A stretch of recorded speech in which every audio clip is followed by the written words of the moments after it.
嗨，大家好，我是卡拉君。今天呢，要跟大家分享一个令人唏嘘的故事。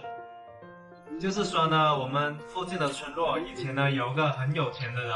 在20多年前呢，他是在深圳做外贸生意的，可能是做一些电器、外贸电器之类的生意，赚了很多钱了那时候。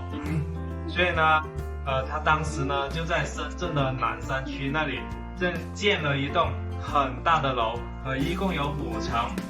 加起来呢大概有3000平米左右。那时候呢，他真的是风光无限啊，在我们惠东县呢是真的是非常出名的。因为在90年代呢，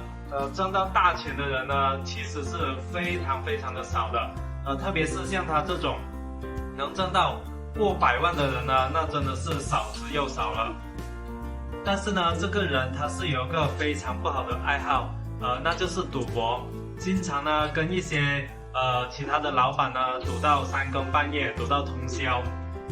大家都知道，赌场上面呢是没有朋友的，而他这些所谓的朋友呢，看到他这么有钱，所以呢打算呢设计陷害他，想谋取他的钱财。他们呢几个人呢就合伙一起出千，然后呢把他的钱呢全部赌没了。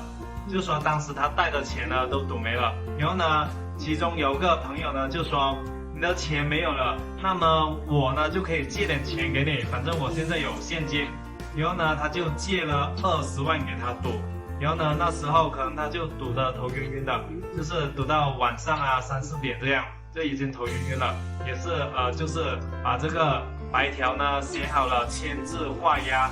打手印，然后呢就借了20万。但是呢这20万呢也很快的在赌场上面赌完了。本身呢输20万的话呢，他还是可以承受的，毕竟呢他当时生意还是做得挺好的。但是呢万万没有想到，他呢就是那个白条上面出了问题。就是呢他当时呢不是借了20万吗？那个20万0和万之间的空隙太大了，然后呢那些人呢就在0和万之间加多了一个0，于是呢20万呢就变成了200万。200万的话呢，他估计呢是当时是还不起的，就是他最后呢就只能把他的这个大楼啊，就是就大楼当做就是200万，就是给了对方，白白的这个200万，就白白的这栋大楼呢就没有了。那么有些网友就很好奇了，就是说这个白条，就是手写的白条，它有没有它有那个法律的效用吗？其实呢是有的，只不过呢是有一定的年限。那么那他明知道别人是陷害他的，那么他可不可以说不还这个钱呢？其实呢不还这个钱其实是不太现实的。为什么呢？因为当时的社会是比较混乱的，你如果不还这个钱，人家呢就是请那些社会的流动人员来去整天骚扰你、恐吓你，那么你也是不得已，就是为了自己的人身安全，你也是只能把这个大楼呢，送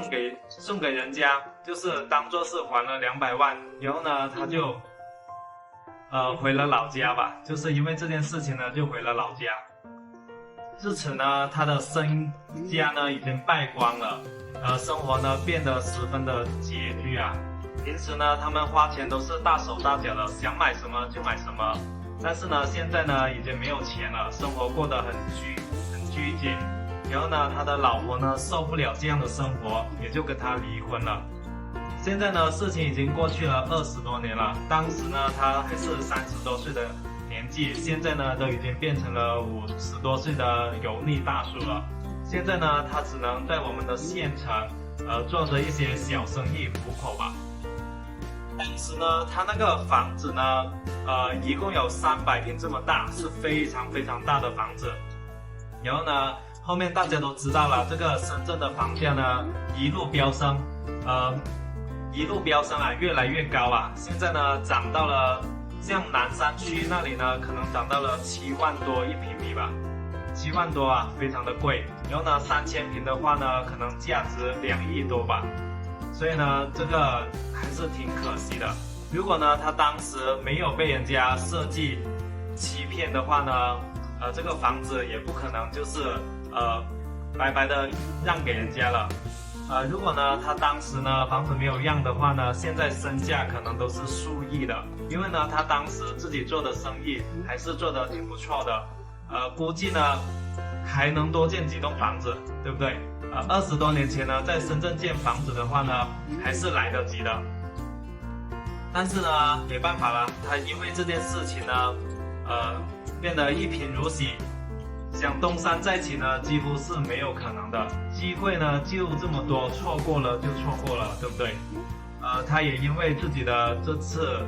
赌博呢输掉了自己的大楼，输掉了自己的人生，输掉了自己的生活。但是呢生活是没有如果的，也没有后悔药，错过了就错过了。只不过呢这样的结局真的让人唏嘘啊，因为呢它本身是能达到大部分人都没有办法达到的高度，享受呢人间的荣华富贵，享受呢多姿多彩的生活，如今呢只剩下遗憾。现在呢人们还是偶尔能在路上看到他骑着单车匆匆而过，身影呢比较落寞。好啦，我是卡拉君，今天的分享呢就到这里，喜欢我的视频的朋友欢迎点赞加关注，我们明天见，拜拜。